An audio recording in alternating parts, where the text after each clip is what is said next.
আচ্ছা কাশপিয়া, তোমাকে একটা কথা বলবো। হ্যাঁ বলো, কি বলবা? একদিন তো তুমিও আমাকে ভুলে যাবে, তাই না? আরে তুমি পাগল নাকি? তোমাকে কেন ভুলবো? তুমি তো আমার বেস্ট ফ্রেন্ড। কেউ কি কখনো বেস্ট ফ্রেন্ডকে ভুলে যায়? না মানে যখন তোমার বয়ফ্রেন্ড হবে সে তো তখন আমার সাথে আর তোমাকে কথা বলতে দিবে না। ধুর, এসব কি বলো? যতদিন তুমি আমার লাইফে আসো ততদিন আমি কোনো বয়ফ্রেন্ড বানাবো না। আচ্ছা ঠিক আছে, দেখা যাবে। ওকে তুমি খেলো, আমি পরে খেলবো। বাই। আচ্ছা। মামা এভাবে আর কতদিন? হ্যাঁ, এখন কাশফিয়াকে বলে দে তুই ওকে ভালোবাসোস। অনেক বই লাগে, যদি ফ্রেন্ডশিপটা নষ্ট হয়ে যায়। এই বইয়ে কিছুই বলতে পারি না।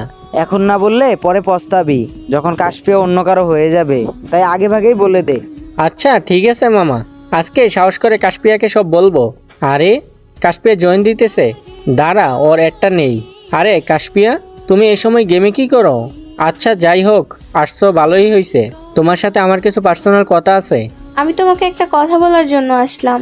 আচ্ছা কি বলবা বলো, আগে তোমার কথাটাই শুনি, পরে না হয় আমার কথাটাই বলবো। তোমাকে না বলে আমি একটা রিলেশনে গেছি। রাগ করো না, আমরা একজন আরেকজনকে অনেক ভালোবাসি। দেখো কাশপিয়া, সবসময় কিন্তু ফাইজলামি ভালো লাগে না, ঠিক আছে? আরে না, সত্যি বলছি। দাঁড়াও, ওরে গ্রুপে ডাকতেছি। হ্যালো জান, শোনো, এটা আমার বন্ধু আকাশ। ওর সাথে পরিচয় হও। ও, এইটাই কি তাহলে তোমার বেস্ট ফ্রেন্ড? শোনো ভাই, তোমার আর কাশফিয়ার জার্নি এখানেই শেষ।